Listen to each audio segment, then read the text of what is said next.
Hello, everyone, and welcome to a new series that I'm wanting to do that is called Rose-Tinted Glasses.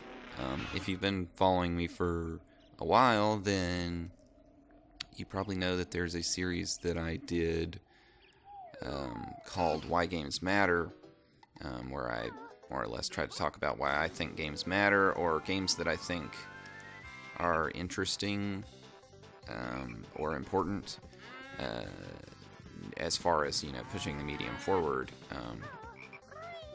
And for an episode of that, I was planning on doing this game, Banjo Kazooie, mostly as sort of a pattern break. Not to say that it wasn't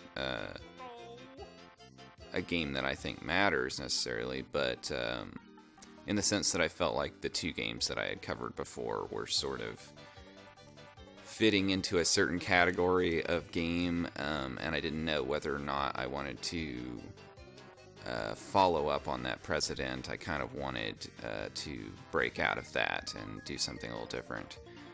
So Banjo-Kazooie is about as different as you could get from Dear Esther and Gone Home.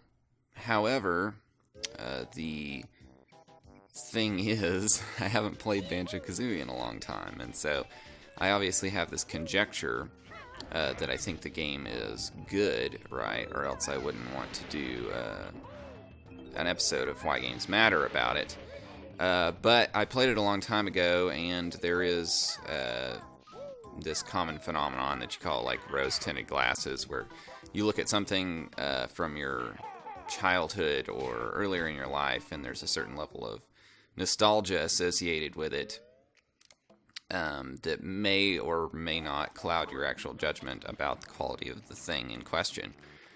So it seemed like obviously what was due is for me to play through Banjo-Kazooie again if I'm going to do a video series episode about it and trying to talk about the game with any sense of authority or recent understanding.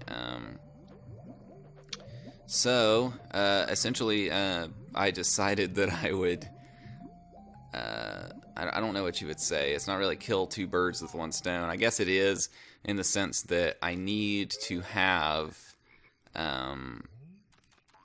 something for the mystery box, because most of the stuff that I have that's just been things that have been lying around that I haven't released, I've already put out through the mystery box because I've been doing it for a little while. And the last thing I did that kind of made this maybe not easy, but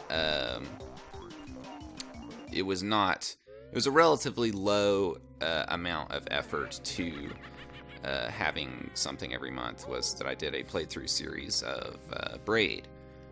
And Braid is obviously a game that I played a lot and has had a big influence on me as a designer, so I thought that it might actually be good to go back and play some other games as well. So basically that's kind of two ideas that coalesced into one thing, which is the reason that I'm playing Banjo-Kazooie. So let's go ahead and get started.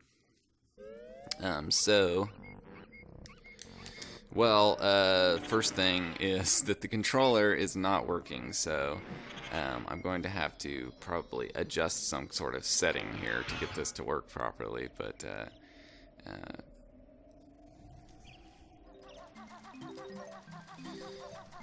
okay, that was a little bit of configuration problem there, where I didn't have the controller mapped properly to where the emulator would even pick it up. So anyway, let's get going now. It just so happened that I had pressed start at around the exact time that the game decided to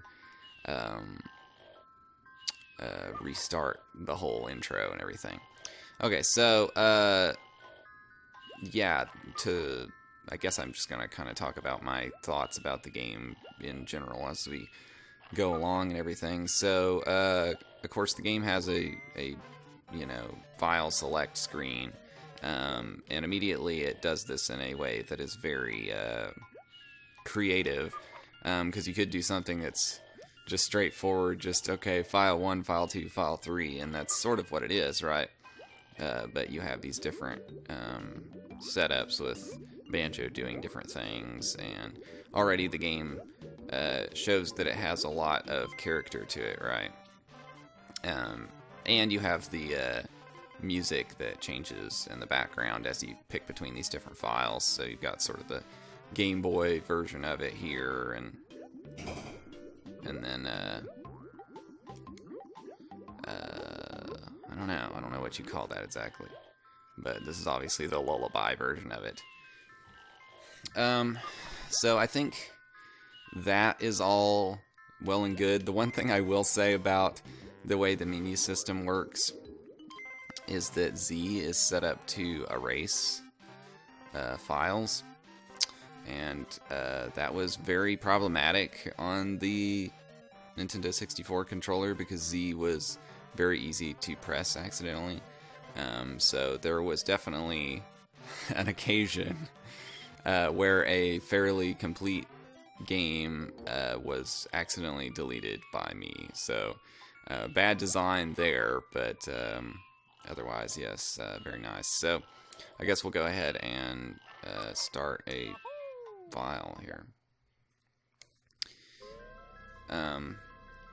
So this game was sort of at, I don't know what you would say, it was in the middle of the era of having these really long, unskippable intros in games.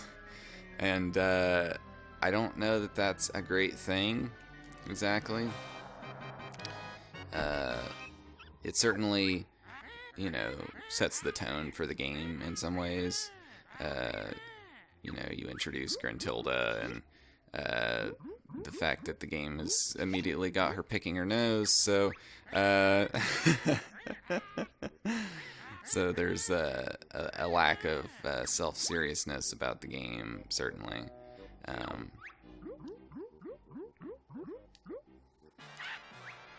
And so I think I don't know, I just don't know what I feel like about the intro, because, you can't skip it, you can't make the text go by faster, you just kind of have to sit there and watch the whole thing. Which is fine once, but when you're replaying this game, it's certainly annoying. So my thoughts on this intro are probably not the greatest because, of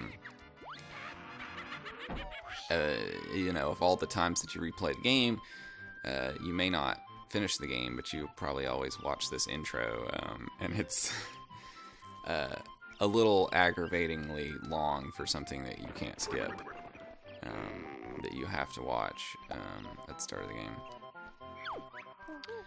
And it sets up a story that's like the most basic damsel in distress story, right? I mean, they try to be humorous about it,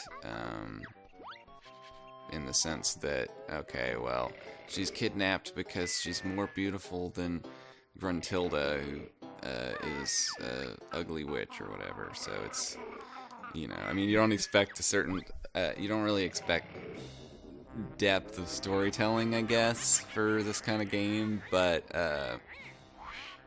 it is a little bit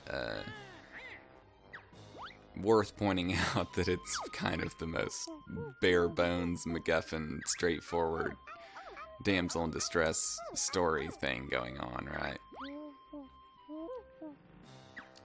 But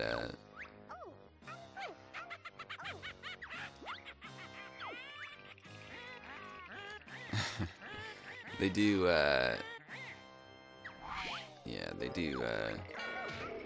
kind of have some humor of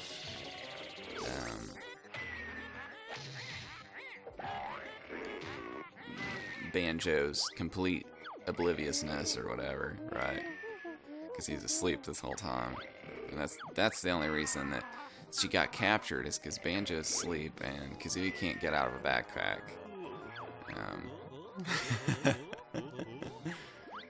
Yeah, so, but yeah, it's, I can't I can't skip it, so it's really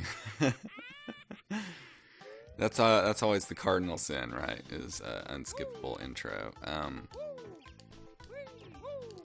So then, of course, immediately you get to where you're playing, which admittedly, I'd say there's probably games that do worse with the intro in terms of how long they take before you can actually do anything. And already at this point you can hop around, although your jump height is very low. Anywho, so yeah, and you walk about 5 feet and then you run into Bottles, who is the textbook tutorialization. But at least you can speed up the text at this point.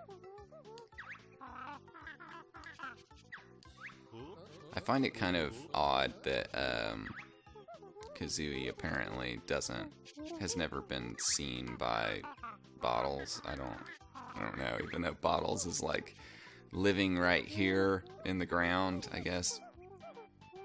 Anywho, so this is all pretty much the tutorialization, right? That's like, do you want to be tutorialized or not? Do I want to be tutorialized or not?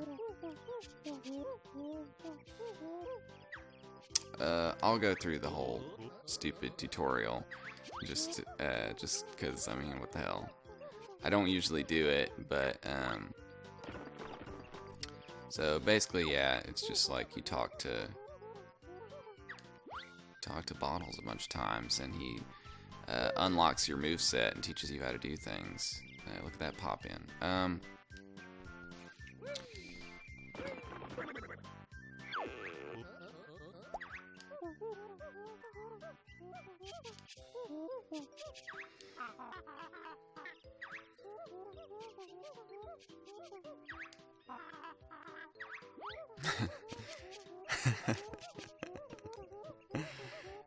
They do have a sense of humor, right, to even the tutorialization of the basic controls of the game, which is the camera and all that.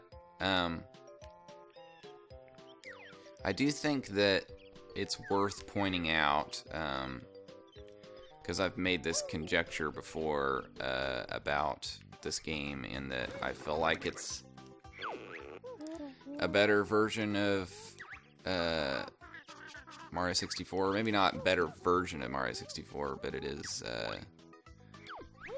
See, now I've got the actual not dumb jump. The tutorialization maybe is not necessary, but the fact that it gives you the option to skip it if you wanted to for the basic moveset.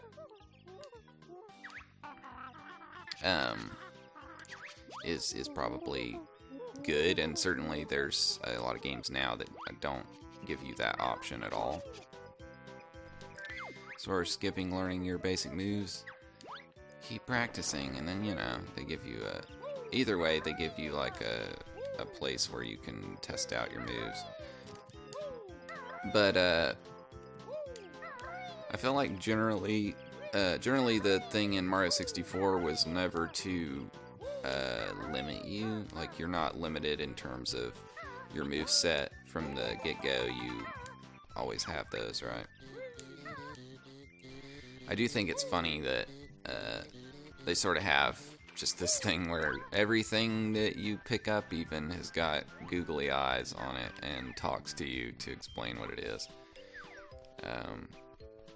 Yeah, camera controls not the greatest, but, you know, it's an N64 game. What were you gonna do?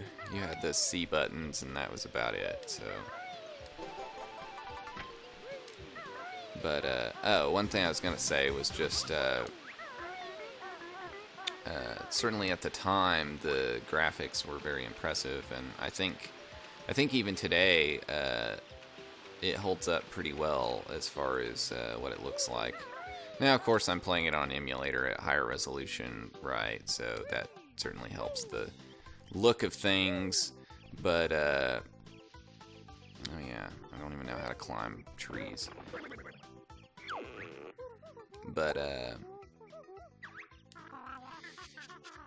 still, I think, you know, it's a fairly good looking game, and certainly it's not that I feel like Nintendo was incapable of doing a decent looking game or decent looking Mario game on the N64, because they certainly could have, and obviously Ocarina of Time was a very impressive looking game when it came out and all that, but there's certainly an attention to detail with the texture work that was done in this game in comparison to Mario 64.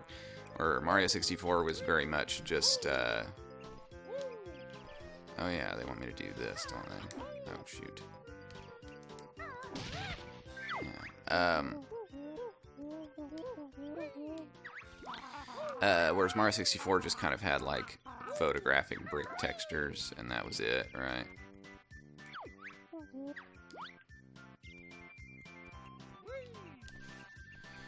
So, you know, there's an attention to detail there with the artistic aspects of the game and the artwork and the texturing and all that.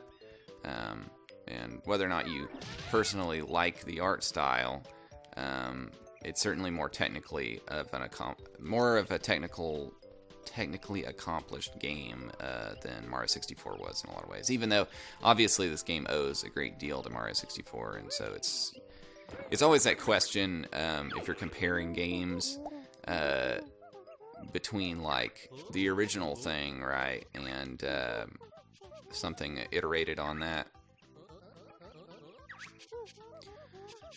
So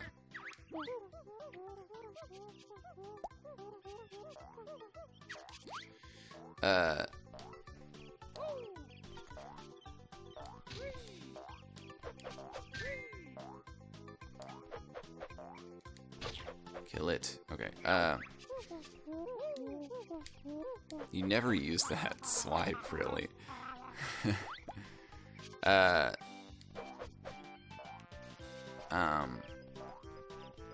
So, you know, you're comparing, like, Banjo-Kazooie to Mario 64, where Banjo-Kazooie obviously wouldn't exist without Mario 64. Like, that was, you know, a big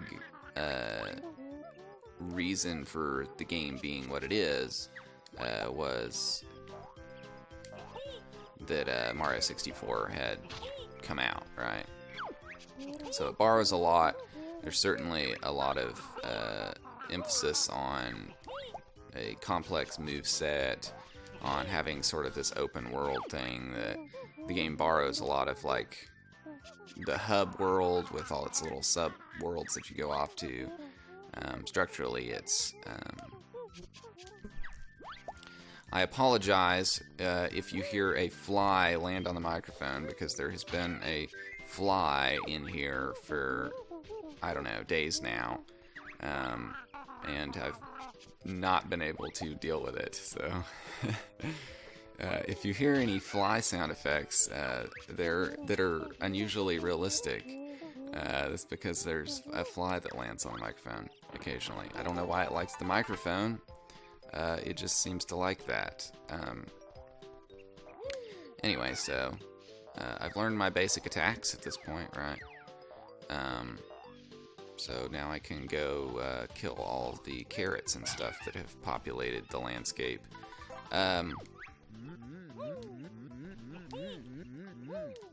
See, everything has to tell you what it is. I do think it's interesting that, like, even stuff that you think of today as being fairly, I guess you would say, modern, right? Like, well, you can't really do it here because the angle's not very good, but stuff like level of detail, like that things fade out or pop in or whatever, that stuff was established very, very early in 3D games. You know, even though now obviously you do it in a much more subtle way, and it's not nearly as painfully obvious as trees fading in 10 feet from you in this game, but it's still, it's still very much that type of technology, right, to make the game performant while still having a large world. Oh, I don't know how to swim, do I? How do I learn how to swim, Bottles? See, I told you, fly landing on the microphone is going to be annoying. I will try to kill the fly somehow before the next recording, but it's still, it's aggravating. I think this is a swim one. Yeah.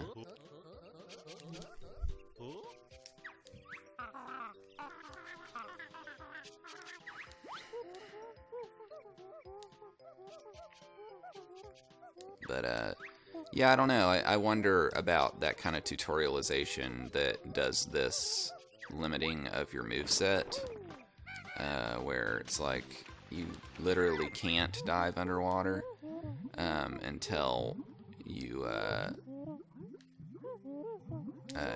pick up the ability. Like, until he tells you how to do it, you can't do it. So it's not like for a player that doesn't want the tutorialization,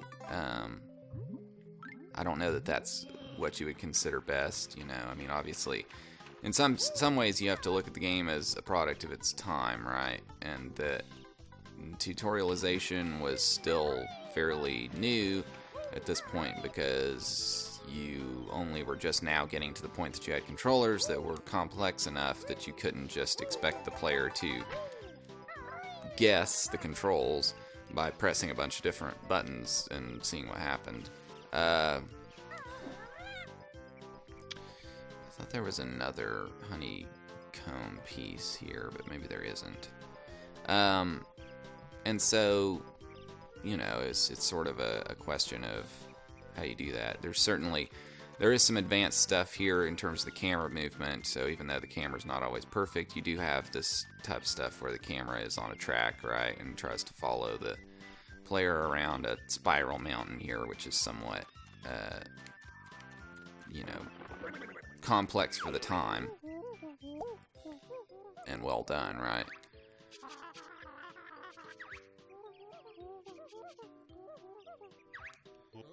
Oh yeah, I forgot the bridge is busted out if you don't do the tutorial. So in that sense, they do guarantee, right, that if you choose to do that tutorial stuff, that you've done all of it before you proceed. I think I was going to say something about...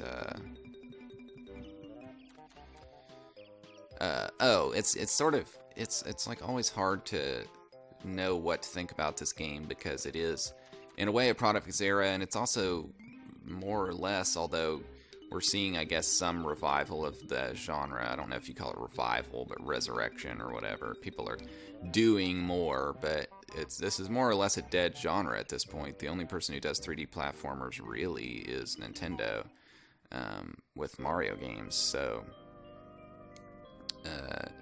there's not a lot to look at that's like, oh, how much things have progressed since this, right? But yeah, and then here's revealed her evil plan, which is that she's got a machine to suck the beauty out of 2D and turn her into a beautiful witch, I guess. And yeah, there's just a lot of, silly slapstick stuff in this game, like the fact that she can barely fit inside of the machine. It was just a joke, I guess, just a visual gag. And of course, Gruntilda immediately begins doing voiceover stuff, which continues randomly throughout the rest of the game. So we're in, I guess you would call the lobby, right, of Gruntilda's lair, and then this theme, the Gruntilda's lair theme, is has probably the most variations of any theme in the game, because every world that you go to, when you get near the entrance to it, the music will change, right?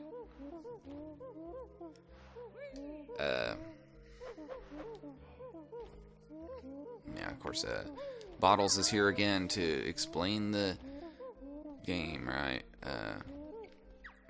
Explain how to get in here. So we're still essentially in the tutorial, even though we aren't, because we need to learn about the paintings, right?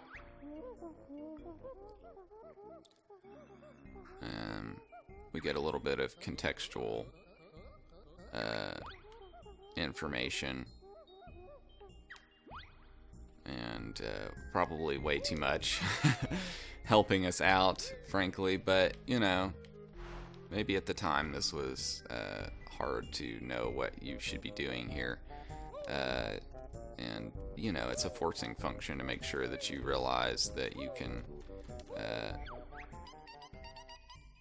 pick up these jigsaw pieces, and you know how they work, and that you're supposed to put them into these pictures so that you can go into these worlds, right?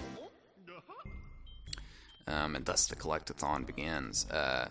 Now that's the other concern, right, about this game and its subgenre of platformer, in I suppose, which is the collectathon platformer, and whether or not this, as an example of that genre, like, is this a particularly good example, or is there, you know, indication of why this genre died out, or why people call it collectathons, or you know, anything? I guess I'll have some more thoughts on that. But so basically, you've got, you know, forcing function in that, you know, okay, well, here's this thing I can't go up, which is either you could say Metroidvania type thing, because there is some element of that, I suppose, but it's maybe a bit more Zelda-ish in that your abilities often serve kind of as keys to things. I don't know. I guess I'll see what I think about that in terms of the amount of like backtracking that you can do and all that. So, because there's certainly some things that as you get more abilities, you know, get access to new areas and new worlds and things that you didn't have before.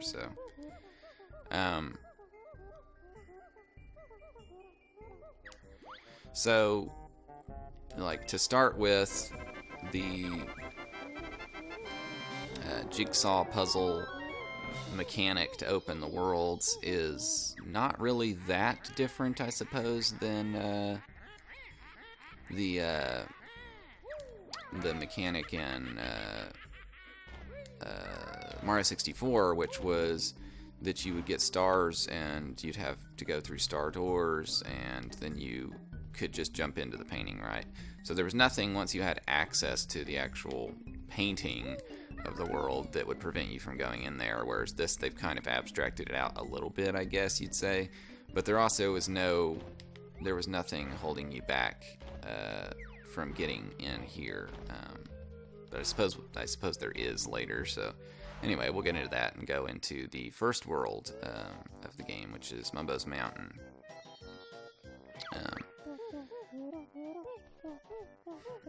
Bottles is here to tell us some more things, right?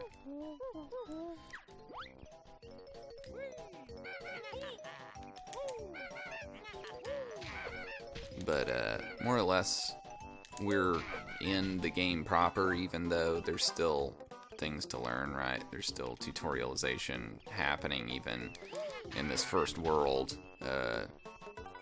It is kind of in the game proper. There's things where we can test our moves, which we don't know how to play the game because the controls.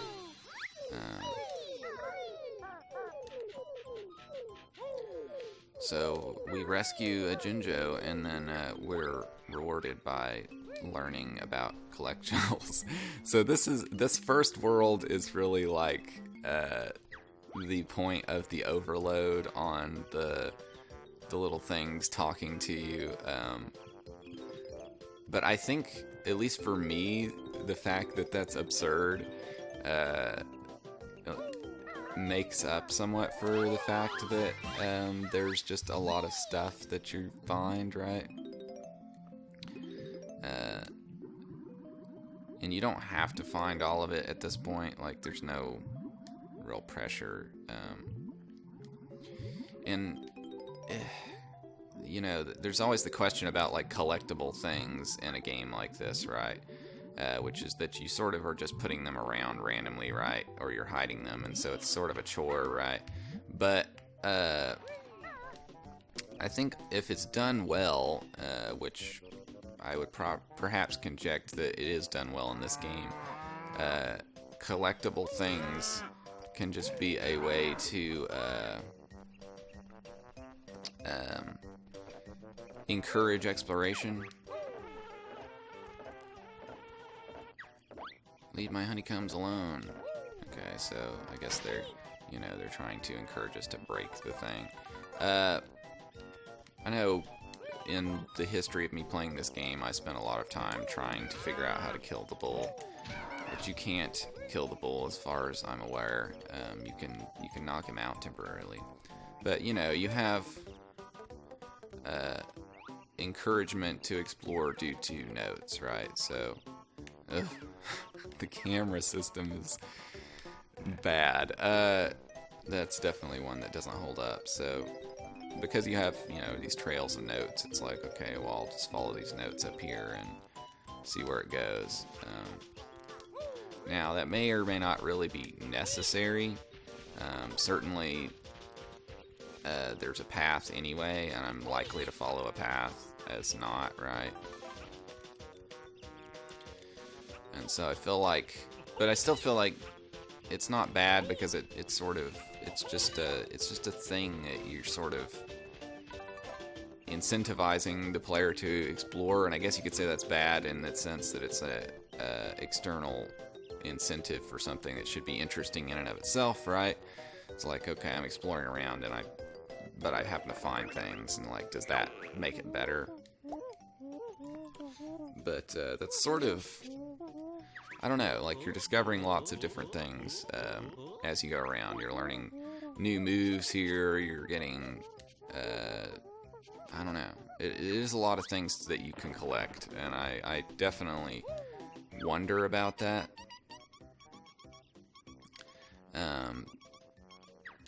You know, I wonder about, like, that's the thing that's hard for me to see now, because, like, I know all these things, like, I know what the jigsaws are, I know how to return to the start area and stand on the exit pad to leave, I know what eggs are, which are now, here's something else that's going to talk to me and explain to me what they are, right?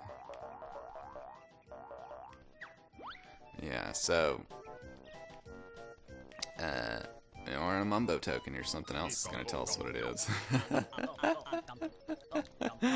You know, so there's a lot of random doodads, right? And so there's a question of how many of these things are actually necessary.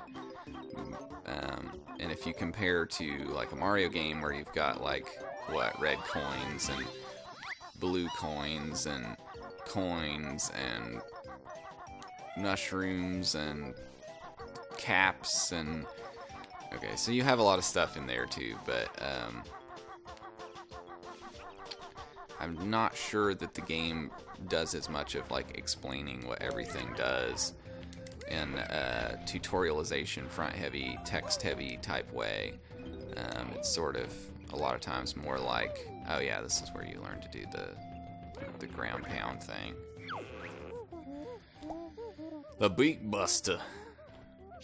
Yeah.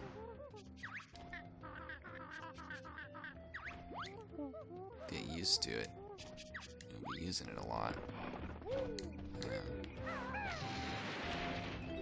But, I don't know, you know? It's like, I'm not averse to collectible things. I just think that, there's like, yeah, the first note door. So we already got on note doors. I just think that there's a line where collecting stuff is fine, right? Obviously, it's like a human impulse to collect things, right? Like people just enjoy collecting things just like people enjoy exploring, right? So I think I can hop up there and get that, yeah. So people enjoy exploring, people enjoy picking up shiny things and all that, so in a way that's fine, right? It's just at a certain point you cross the line, and I guess my argument would be, for me, I don't feel like this game crosses the line. I do feel like Banjo-Tooie begins to cross the line, and certainly Donkey Kong 64 crosses the line majorly. I don't think I can shoot eggs yet. I don't know where I learned to shoot eggs. I think down that way. Anyway, so I'll leave those so I can take care of this totem pole later. Mumbo's totem pole feed us with nice blue stones. So you're supposed to figure out that the stones are eggs.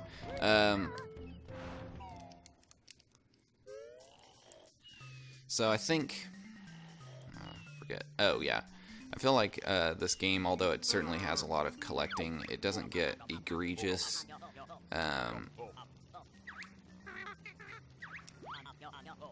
Here's the racist characterization. Oh, I need more tokens, apparently.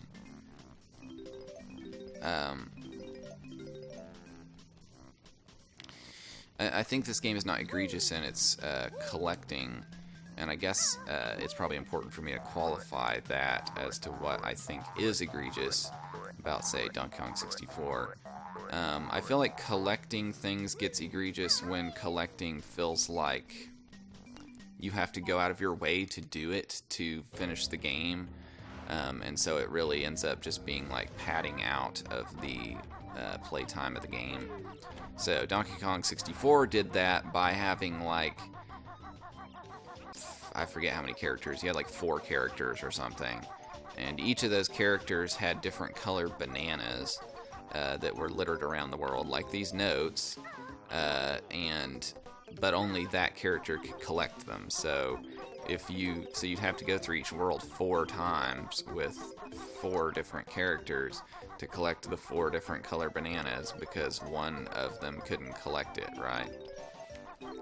And already Banjo-Tooie had done some of that stuff by making it to where Kazooie and Banjo could get separated, so you have to go through the world multiple times, twice, as just Banjo and as just Kazooie, to use their specific moves to do different things. So, you know, it was already getting a little ridiculous, which certainly this game has a lot of stuff that you collect, right?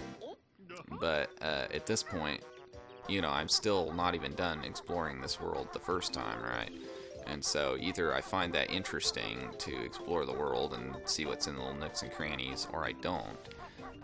But I don't think that there's very many people who find it that great to explore a world in a game like more than once. So this, I'm supposed to have him hit the squares with the oranges, but I don't remember whether there's any way that I actually know how to do that, right? I can certainly go grab an orange here. I know that. I can climb the tree and grab the orange.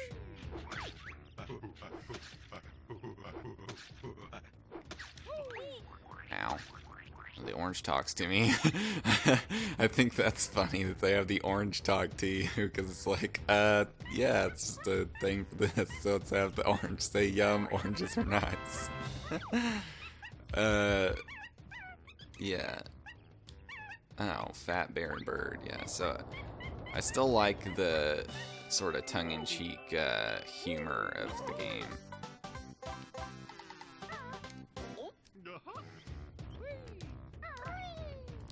And that the game just doesn't take itself seriously. I keep getting thrown off because I actually have the controller mapped to where I'm using a PS4 controller, and I have square mapped to, I think, B, and then X is mapped to A, but it's weird in this game because it's N64, so B and A are swapped, and so, but I was trying to do things, what I believe the controls were on the original console. I was trying to match the layout, but yeah. So now we learn to shoot eggs. It's all these Z and the C buttons. Shoot them out from behind. Sounds painful.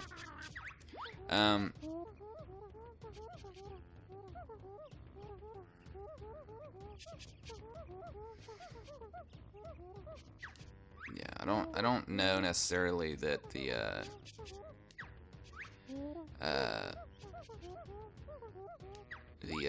tutorialization is that humorous, but you know, it manages to be not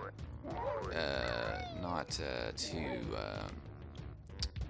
egregious. I don't want to overuse the word egregious, but what I mean to say is that it manages to not be offensively irritating,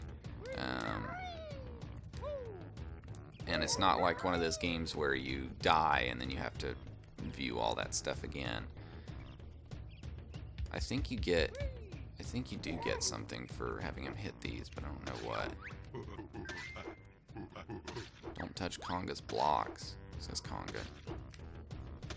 I always wondered if Congo is supposed to be like Donkey Kong, but I don't know. He's sort of a bootleg Donkey Kong.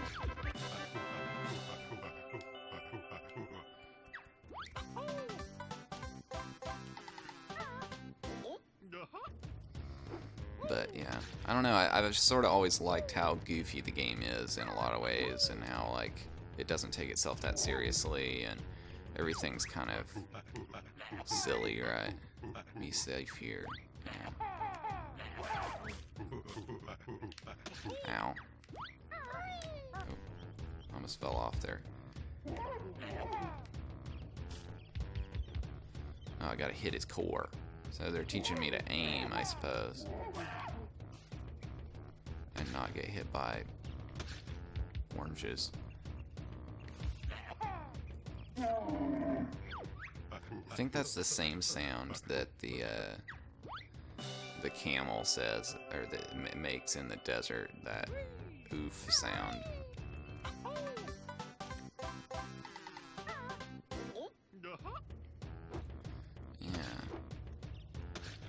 So, do I have enough Mumbo tokens? No, I still don't. That's fine. I think maybe you do have to go to another world to get enough Mumbo tokens to transform here, but I may be wrong about that. Oh, here's another one, so maybe I am wrong about that. Because if there's one more, then I can transform here. I'm just wondering whether everything is like self-contained and you can do everything in this world before you leave, or whether the game immediately encourages backtracking. It could be in one of those huts, I guess. I didn't destroy all the huts.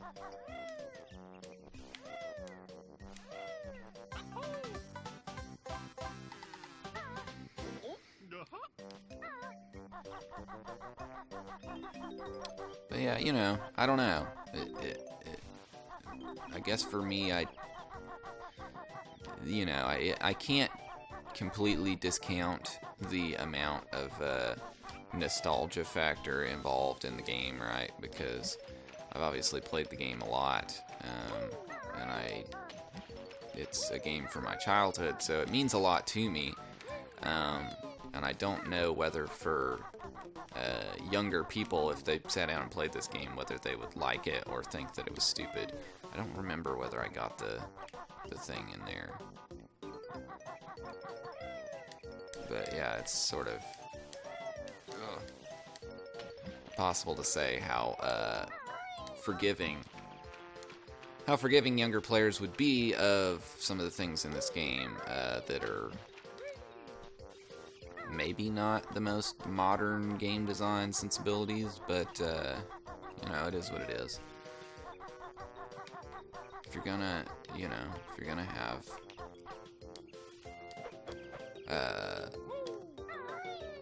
there we go, so you can do that. Oh, okay, that's all of the honeycomb parts, which gets me an extra health piece. So it's sort of like your piece of heart, right, in Zelda, so nothing original here, folks. Move along, move along. I'm wondering where that Mumbo token is, though. Guess I'll go up here and I'll destroy the pillar and all that. So, see, because that's, I mean, you can, I guess you can destroy it by, yeah, by just sitting here and doing this.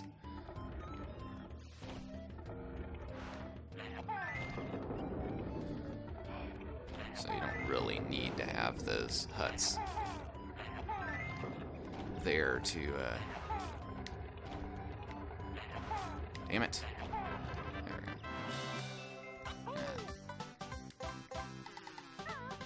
I was thinking you needed the huts there to shoot the thing, but I guess you don't. So that's extra life, which will probably now, well, I guess maybe I got one already.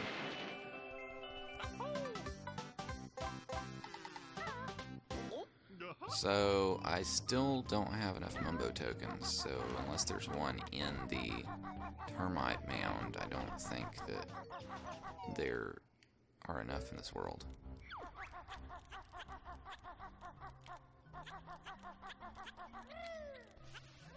Oh, yeah, well, there it is, so yeah. Yeah, so you got the termites that are douchebags, and they don't want you to come into their termite mound, which, you know, can you blame them? I mean, if you're a termite, then what are you going to do? And so I guess they do have a certain amount of going through the world as different things, right? Because you can go to Mumbo and get transformed into something else, and so you have different abilities that you didn't have otherwise. But even at that, it's like, it's not nearly as egregious as something where it's like, oh, well, you gotta go collect the, you know, now you gotta collect the termite tokens or something. Like, it's not that, right? Mumbo practice needed. So it's not like you have to go collect the termite tokens or things like that. It's like, when you turn into something else, you usually, at least from what I remember, you usually have some sort of different ability. In this case, I actually could have used it over here, because the main thing about the termite is that the termite doesn't slip on slopes nearly as much as Banjo does. So I think you're really supposed to use the termite to get that jigsaw, but you're definitely supposed to use the termite to go into the termite mound, and because it's got slopes in there that are too steep. So you do have a certain ability there that you wouldn't have otherwise, right? So the ability to walk on these slopes. So it's, I don't know, I guess it feels less arbitrary.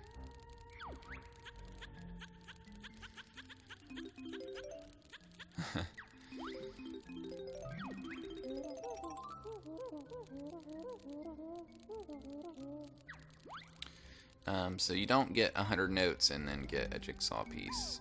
It's not like the coins. But I don't know, there's just something about, you know, it's like they give you an obvious obstacle, and they give you an ability as a way to explore the thing, rather than just something that's totally arbitrary, like it's green bananas, and it's like, why can't he pick up the green bananas? It doesn't make any sense, you know, like, it's like, that's like an aggravating bullshitty thing to do.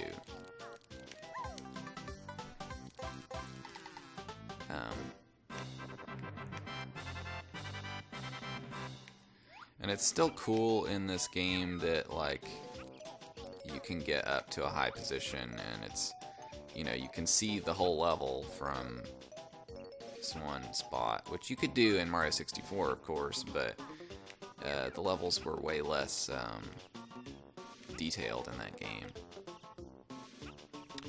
So I think as far as climbing up steep slopes goes in this world, there's no other need for it. But pro tip, besides the fact that termites can breathe underwater, of course, you can leave the world as the transformed version of Banjo and Kazooie.